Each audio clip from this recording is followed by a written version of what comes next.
마태복음 5장 1절로 6절까지 하나님 말씀을 같이 보시겠습니다. 예수께서 무리를 보시고 산에 올라가 앉으시니 제자들이 나아온지라 입을 열어 가르쳐 이르시되 심령이 가난한 자는 복이 있나니 천국이 그들의 것이며 애통하는 자는 복이 있나니 그들이 위로를 받을 것이며 온유한 자는 복이 있나니 그들이 땅을 기업으로 받을 것이며 의에 줄이고 목마른 자는 복이 있나니 그들이 배부를 것이며. 아멘. 하나님께서 이 말씀을 사용하셔서 우리에게 하나님의 선하신 뜻을 드러내 주시기를 바랍니다. 저희가 천국을 소유하는 복, 또 다르게 표현하면 천국 백성의 8가지 삶에 대한 말씀을 지금 하나씩 살펴보고 있습니다. 꼭 한 가지 부탁을 드리고 싶은 게 있어요. 이것은 이제 저희가 다루고 있는 이 말씀과 관련해서뿐만 아니라 모든 설교에 사실은 해당되는 것입니다. 우리 성도님들이 설교를 들을 때 다른 것은 다 잊어버려도 좋은데 이 두 가지를 잘 기억을 하셨으면 좋겠어요. 첫째, 제가 설교를 하면서 어떤 단어 또는 어떤 구절에 대한 그 의미를 설명을 해드리잖아요. 그러면 그거를 꼭 그게 무슨 의미인지를 잘 기억을 하셔야 합니다. 예를 들면 지난주에 의에 줄이고 목마른 자라고 했을 때 이 의가 무슨 뜻이라고 그랬죠? 뭘 가리킨다고요? 칭의가 아니라 하나님 앞에서 말씀에 따라서 살아가는 바른 행위, 행실을 가리킨다고 그랬어요. 그러면 그것을 잊지 말고 기억을 하시고 다음에 이 말씀을 읽을 때 여기서 말하는 의라고 하는 것은 이런 뜻이었지. 그러면 내가 이렇게 살아가야 되겠구나. 이렇게 사는 게 하나님의 뜻이겠구나. 이렇게 생각을 하시면서 말씀을 읽으셔야 되겠죠. 5장 20절에 나오는 너희 의가 서기관과 바리새인보다 나아야 된다고 하는 말씀도 사실 마찬가지입니다. 두 번째 부탁드리고 싶은 것은 제가 이제 설교를 하면서 설교 본문과 관련해서 어떤 그 다른 이 말씀이 성경의 다른 어떤 말씀하고 연결되어 있다거나 이 말씀이 성경의 어떤 부분을 배경으로 하고 있다거나 제가 이렇게 구절이나 장들을 설명을 해드리잖아요. 그러면 그것을 잘 기억을 하셔서 나중에 또 성경을 읽으실 때 그냥 그것만 딸랑 읽지 마시고 이거 우리 목사님이 설명을 하실 때 여기하고 연관이 있다고 그래서 아니면 이걸 배경으로 한다고 그래서 찾아보셔서 거기도 같이 읽으시면서 그렇게 성경과 성경을 잘 연결해서 읽으시는 훈련을 많이 하셔야 성경에 대한 이해가 갈수록 넓어질 수가 있습니다. 목사가 아무리 주옥 같은 말로 멋진 설교를 해도 한번 잘 생각해 보세요. 남는 게 있나요, 없나요? 여러분들 그 주옥 같은 표현들을 기억을 하나요? 저는 참 이렇게 남 앞에 서는 거를 원래가 별로 좋아하진 않는데 그래서 이제 지금도 주일날 이렇게 앞에 서는 게 굉장히 저는 사실 부담스럽거든요. 왜냐하면 제가 이렇게 말 주변이 없어서 말을 잘 못하니까. 그래서 정말 설교를 이렇게 멋있게 하시는 그 목사님들을 보면 그렇게 부러울 수가 없었어요. 어떻게 저 목사님은 저렇게 멋진 말들을 어디서 찾아서 아니면 어떻게 생각을 해서 저렇게 주옥 같은 설교를 할까. 그래서 제가 제일 부러워하는 분들이 이렇게 주옥 같은 설교를 하시는 분들이었거든요. 근데 어느 날 갑자기 생각하니까 그거 별로 부러워할 필요가 없겠다라는 생각이 들더라고요. 왜냐하면 그분이 설교를 하나 제가 설교를 하나 아무리 주옥 같은 설교를 해도 어차피 여러분들 여기 나갈 때는 다 그 주옥 같은 표현들을 다 까먹고 나갈 거니까 뭐 그분이나 나나 크게 차이가 없겠다라는 생각이 들어요. 물론 들을 때는 그분 설교가 훨씬 더 좋다고 이제 들으시겠지만 뭐 어차피 여기 예배당 나갈 때는 뭐 다 똑같은 모습으로 나가는 게 아닐까 그런 생각이 드니까 굳이 뭐 그렇게 크게 부러워할 필요가 없겠다라는 생각이 들더라고요. 근데 그래도 남는 게 있어요. 그게 뭐냐면 생각해 보니까 하나님 말씀. 내가 배운 하나님 말씀. 그건 남잖아요. 그렇죠? 하나님 말씀이 이게 무슨 뜻이라고 말씀했는지 그 하나님의 말씀이 남는 거고 이 말씀이 어떻게 성경의 다른 부분과 연관이 있다고 하는 것 것을 배운 그 말씀이 남는 거잖아요. 그러면 다음에 내가 성경을 읽을 때 그 말씀의 의미가, 그 말씀의 연결성이 나에게 힘이 되고 은혜가 되는 거죠. 결국 남는 건 뭐다? 하나님 말씀이구나. 그래서 제가 이 두 가지를 부탁을 드리는 것입니다. 이 두 가지를만 잘 기억하시면 우리 성도님들이 스스로 말씀을 읽으면서 하나님이 주시는 은혜들을 많이 누리실 수 있을 것입니다. 꼭 이 두 가지를 잘 실천해 주셨으면 부탁을 드립니다. 지금까지 저희가 4개의 말씀을 다루었어요. 첫째, 심령이 가난한 자와 관련해서는 제가 시편 86편을 설명을 드렸고, 애통하는 자와 관련해서는 시편 51편과 시편 특별히 34편을 제가 설명을 드렸습니다. 온유한 자와 관련해서는 시편 37편을 설명을 드렸고요. 의에 줄이고 목마른 자, 지난주는 시편 119편을 설명을 드렸어요. 물론 이 시편 하나만 사실 배경이 되는 건 아니죠. 그러나 이 하나가 그 배경을 어떻게 이루는지를 잘 살펴보시면 나중에 또 스스로 성경을 읽으실 때 비슷한 표현들이나 말씀들을 만나게 되잖아요. 그러면 스스로 이제 깨닫게 되는 거예요. 아, 이 말씀이 바로 이것하고 연관이 되는 말씀이었구나 라고 하는 것을 이제 스스로 깨닫게 되어서 말씀에 대한 그 풍부함을 훨씬 더 많이 느끼실 수가 있습니다.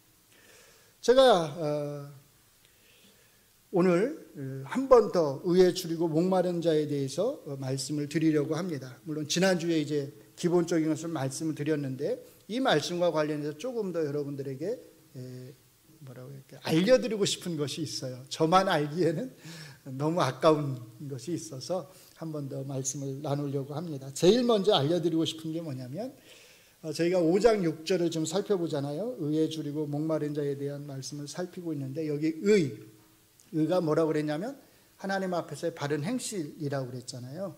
이게 5장 16절에 가면 어떻게 표현이 되냐면 착한 행실이라고 하는 말로 표현된다는 거예요. 5장 16절을 같이 한번 읽어보시겠습니다. 이같이 너희 빛이 사람 앞에 비치게 하여 그들로 너희 착한 행실을 보고 하늘에 계신 너희 아버지께 영광을 돌리게 하라. 그러니까 착한 행실을 보여라 그 말이나 의를 보여라 그 말이나 어떤 말이에요? 다 같은 말이다 라는 겁니다. 여기서 말하는 착한 행실은 단순히 우리가 도덕적으로 죄를 범하지 않고 살아야 된다 라고 하는 걸 의미하는 건 아니고요. 또 어떤 개별적인 하나하나의 착한 행위를 가리키는 것도 사실은 아닙니다. 남을 도와주는 어떤 하나의 착한 행위를 가리키는 게 아니라는 거예요. 물론 당연히 그걸 포함하죠. 그러나 여기서 말씀하는 착한 행위라고 하는 것은 천국 백성으로서 우리가 보여야 될 삶의 전체 모습, 그러니까 전체성을 가리킨다라고 하는 거예요. 조금 이해하기 쉽게 말씀을 드리면 그냥 우리가 앞에 나와 있는 말씀대로 설명을 드리자면 심령이 가난한 자로 사는 착한 행실을 보이라는 거예요. 애통하는 자로 사는 착한 행실을 보이라는 거예요. 그것은 평생을 애통하는 자로 살아야 되는 거잖아요. 또 평생을 심령이 가난한 자로 살아야 되는 것이고 그것이 그 전체적인 모습이 하나하나 이제 남을 도와주고 남에게 선을 행하고 하나님 말씀에 순종한 어떤 구체적인 하나하나의 행동들로 나타나는 거죠. 그렇게 전체적인 천국 백성의 삶을 가리켜서 착한 행실 이렇게 표현을 한다는 것입니다. 바로 이 착한 행실을 하라고, 바로 이 의의 행실을 하라고 하나님이 우리를 하늘로 데려가지 아니하시고 어디에 남겨두신 거예요? 여기에 남겨두셨다라는 겁니다. 예수 믿고 복받아서 부자로 사는 모습을 보이도록 여기에 남겨두신 게 아니라는 겁니다. 예수 믿고 승진을 잘해서 출세하는 모습을 보이라고 여기 남겨두신 게 아닙니다. 예수 잘 믿어서 판검사가 되고 대법관이 되고 국무총리가 되는 것을 보여주라고 여기에 남겨두신 게 아니라는 것입니다. 그렇게 출세하고 성공하는 모습을 보여서 믿지 않는 사람들에게 야, 참 부럽다. 저 사람 예수 믿더니 성공했네, 출세했네, 부자 됐네 그런 부러움을 사는 말을 들으라고 우리를 여기에 남겨두신 게 아니라는 거예요.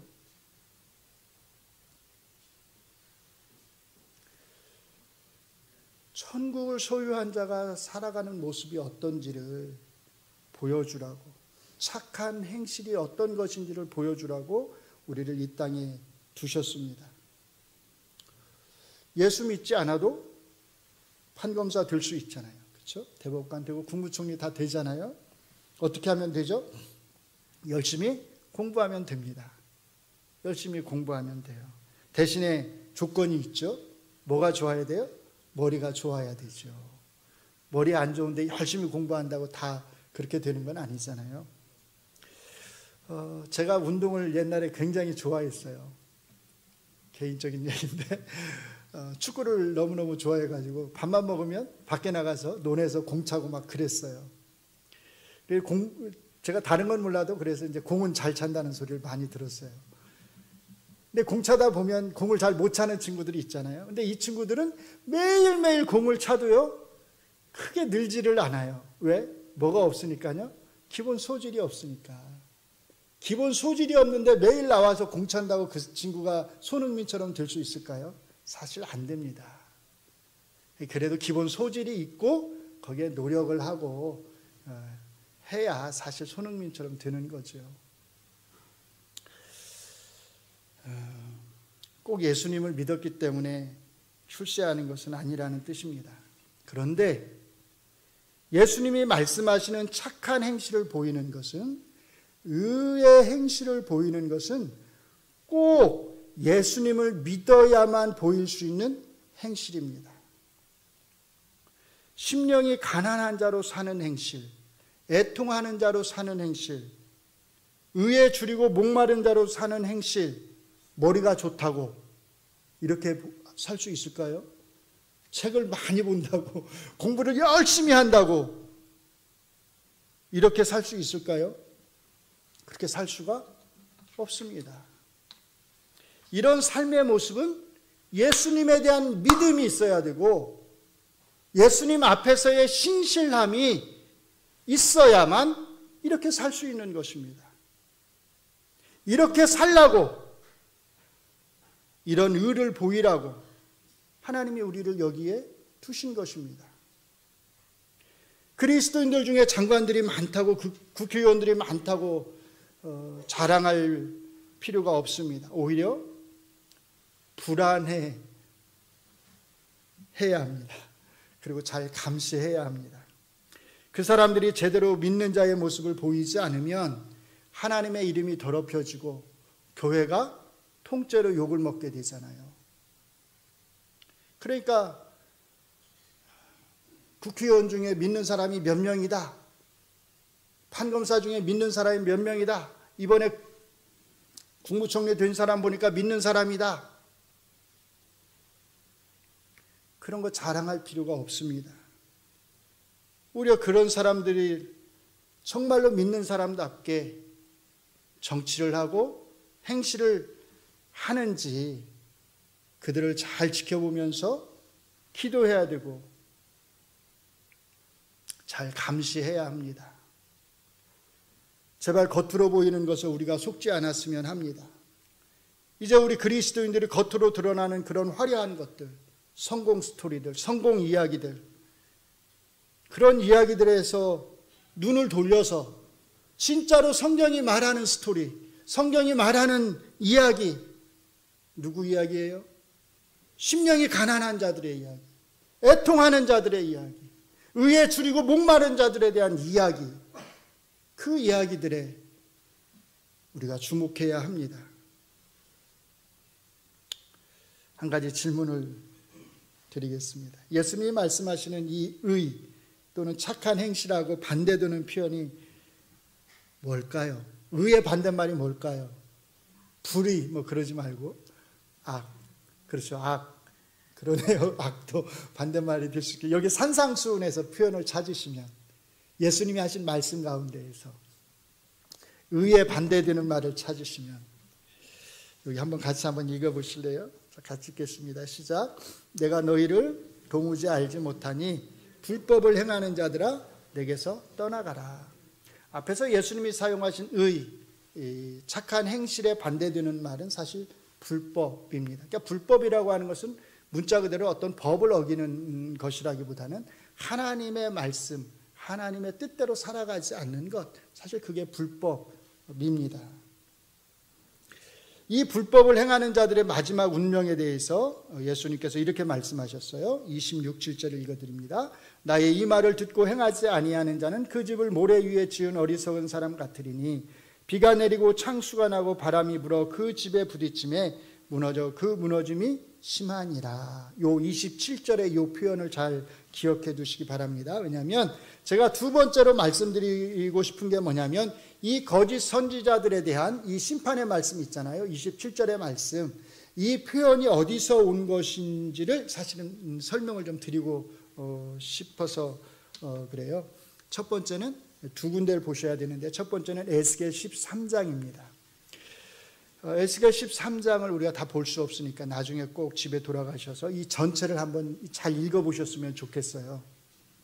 에스겔 13장을 보시면 하나님이 말씀을 주지 아니하셨는데도 불구하고 자기들 마음대로 하나님이 말씀을 주셨다고 하면서 예언을 하는 선지자들에 대한 책망의 말씀이 나옵니다. 제가 10절부터 읽어드릴게요. 이렇게 칠 것은, 친다 그 말은 심판한다는 말이에요. 이렇게 내가 심판할 것은 그들이, 즉 거짓 선지자들이 내 백성을 유혹하여 뭐라고요? 평강이 없으나 평강이 있다 함이라. 어떤 사람이 담을 쌓을 때 그들이 회치를 하는도다. 담을 쌓을 때 회치를 했다. 이게 무슨 뜻이냐면 담을 쌓을 때 사실은 대충 쌓았다는 거예요. 우리 아파트 지을 때 이제 부실 공사 하는 얘기들 듣잖아요. 담을 쌓는데 대충 지은 거예요. 그런데 거기다가 뭘 칠한 거예요? 회칠을 멋있게 한 거예요. 그래가지고 이 담이 화려하고 멋지게, 그래서 마치 튼튼해 보이게 그렇게 회칠을 쫙 해놨다는 겁니다. 그래서 아무리 비가 오고 세찬 바람이 불어도 넘어지지 않을 것처럼 그렇게 튼튼하게 보이도록 해놨다는 거예요. 그런데 그 다음에 이렇게 말씀합니다.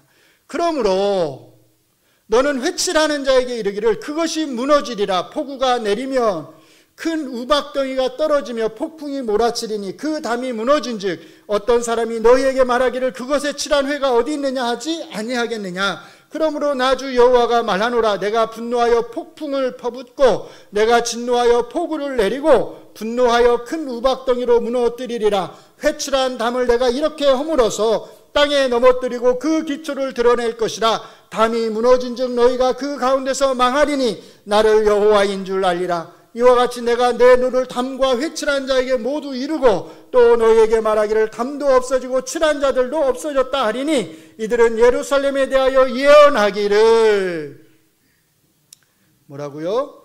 평강이 없으나 평강의 묵시를 보았다고 하는 이스라엘의 선지자들이니라. 여기 담이 무슨 담을 빗대는 말씀인지 아세요? 예루살렘 성벽을 빗대서 말씀하는 거예요. 여기 보시면 폭풍, 폭우, 우박에 대한 말씀이 나옵니다. 저희가 보고 있는 마태복음 7장에 나오는 예수님이 하신 그 비, 창수, 바람, 이 이미지가 비슷하지 않나요? 그러니까 예수님께서 마태복음 7장에서 거짓 선지자들에 대한 심판의 말씀을 하실 때 사실 그 이미지를 어디서 가져오신 거예요? 이 에스겔 13장에서 가져오신 것이고, 단순히 이미지만 가져오신 것이 아니라 거짓 선지자라고 하는 모티프까지도 사실은 같이 가져오신 것입니다. 뿐만 아니라 이 에스겔 13장이 남유다의 멸망에 대한 말씀이거든요. 그래서 마태복음 7장에서 예수님께서는 이 거짓 선지자에 대한 말씀을 거짓 선지자들의 멸망, 최후 심판에 대한 말씀으로 사용을 하시는 것입니다.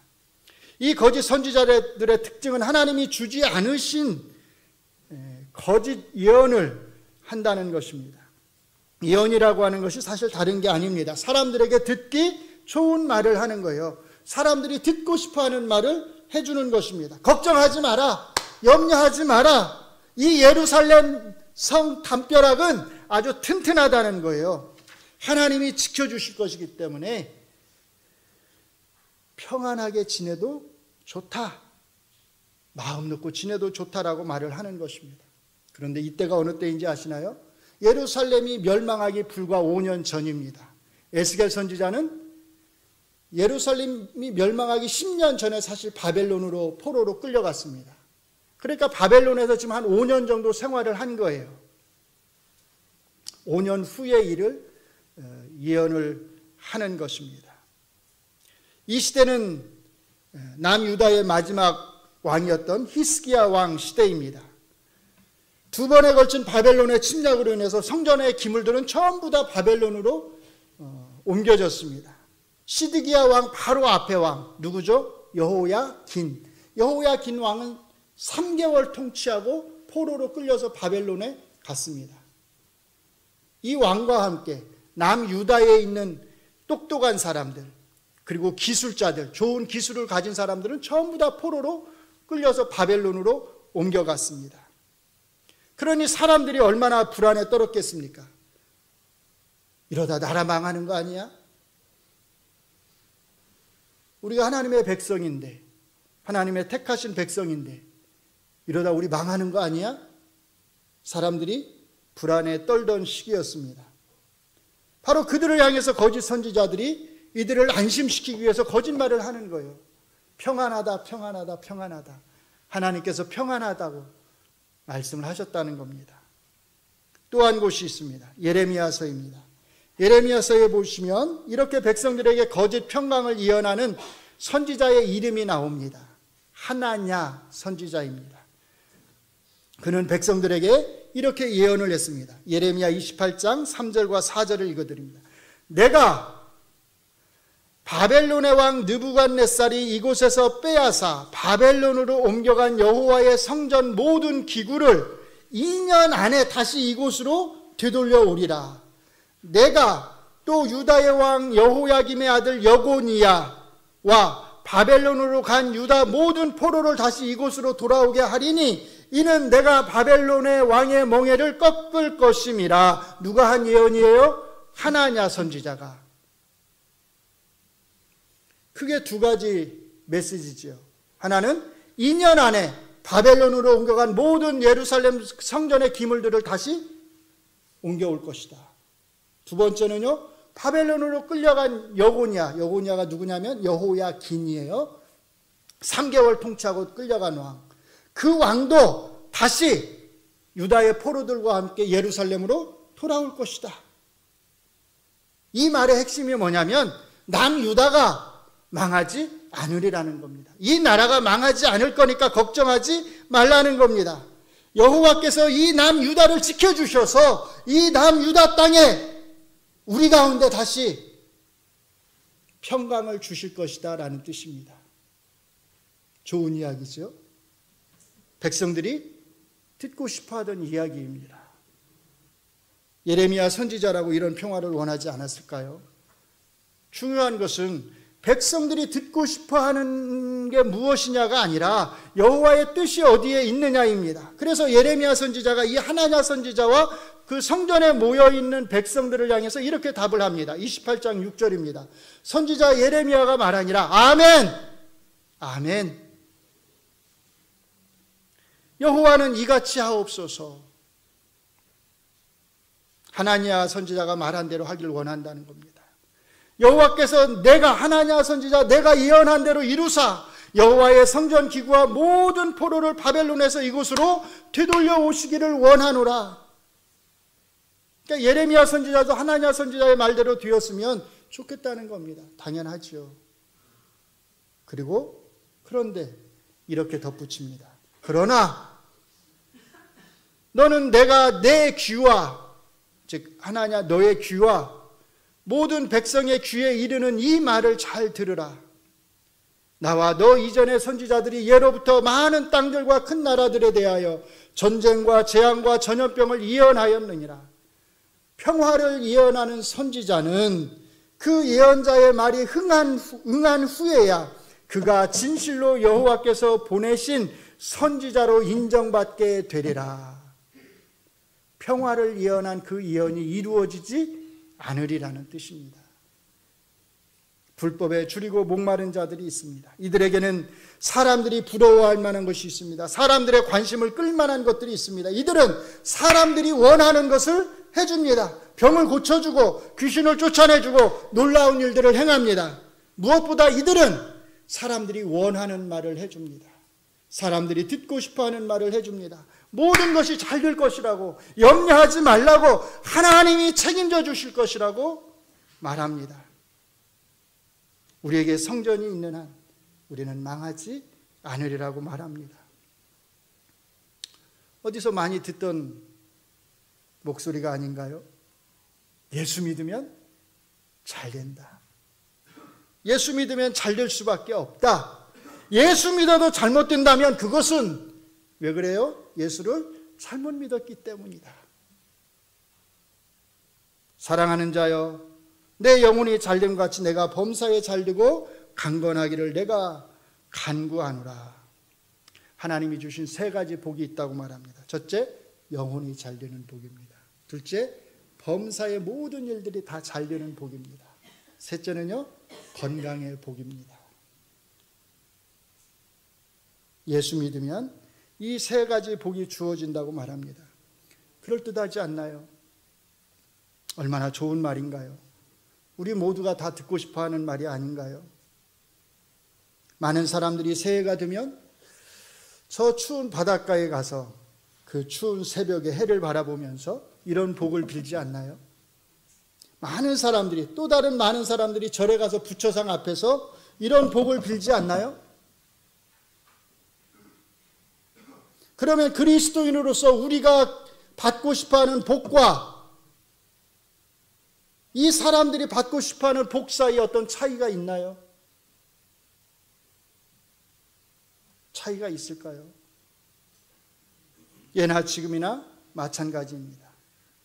하나님의 말씀을 빙자해서 사람들에게 듣기 좋은 이야기를 하는 사람들이 있습니다. 하나님이 의도하지 않은, 하나님이 전혀 생각하지 않은 말씀의 의미를 그 성경 말씀에 집어넣어서 사람들을 현혹하는 사람들이 있습니다. 많은 사람들이 분별력을 잃고 거기에 넘어갑니다. 좋은 말, 듣고 싶은 말을 해주기 때문입니다. 평안하다, 평안하다, 복 받아라, 복 받아라 말해주기 때문이지요. 이 말이 정말 맞는지 맞지 않은지는 중요하지 않습니다.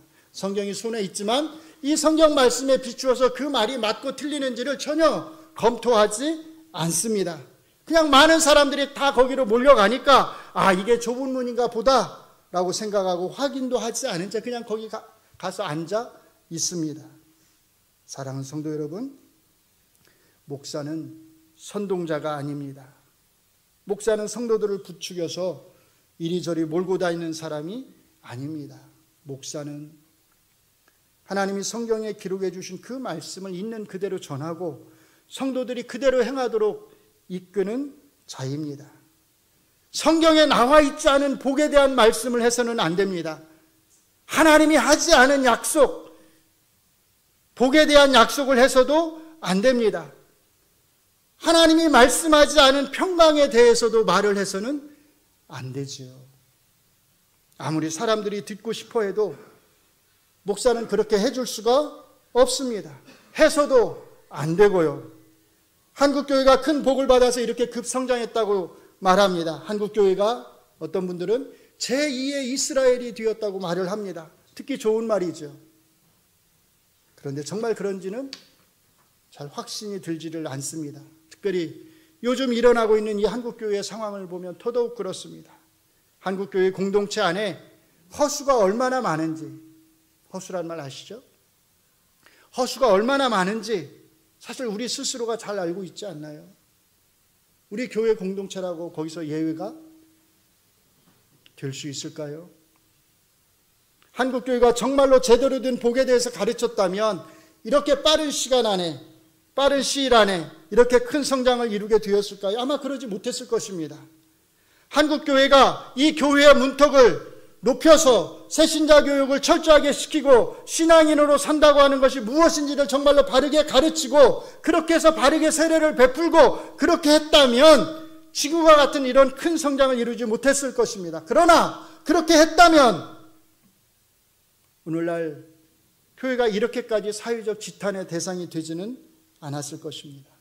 이렇게까지 무관심의 대상이 되지는 않았을 것입니다. 성장과 성숙함,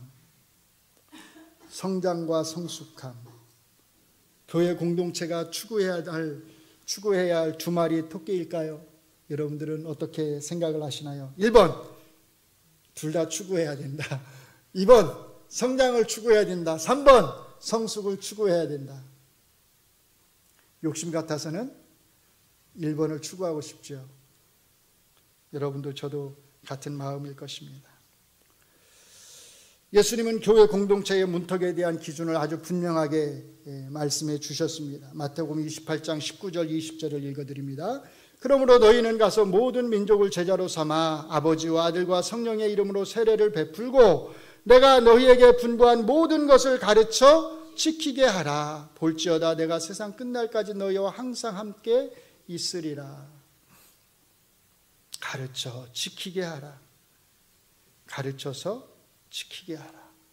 이게 예수님이 제시하신 교회 공동체에게 주신 문턱의 기준입니다. 가르침과 행함, 지킴, 이 기준을 교회 공동체가 정말 잘 따라야 합니다. 목사도 이 기준을 따라야 하고 성도들도 이 기준을 따라야 합니다. 목사는 성경에 있는 그대로 잘 가르치려고 애를 써야 되고, 성도들은 본인이 듣고 싶은 말을 들으려 하지 말고 성경이 가르치는 것을 잘 들으려고, 배우려고 애를 써야 합니다. 교회 공동체 생활을 하면서도 제대로 가르침을 받은 적이 없는 분들은 이제라도 제대로 잘 배우려고 애를 쓰셔야 합니다. 그렇게 해서 교회 공동체가 허수를 줄여가야 합니다. 2만 명, 3만 명 모이는 교회들에서 무슨 교육이 제대로 이루어질 수 있겠어요? 사랑하는 성도 여러분,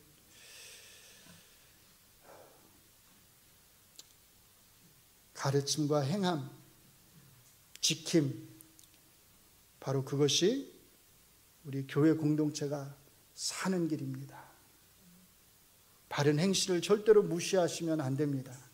시편 5편에 보시면 이런 고백이 나옵니다. 주는 죄악을 기뻐하는 신이 아니시니 악이 주와 함께 머물지 못하며 오만한 자들이 주의 목전에 서지 못하리이다.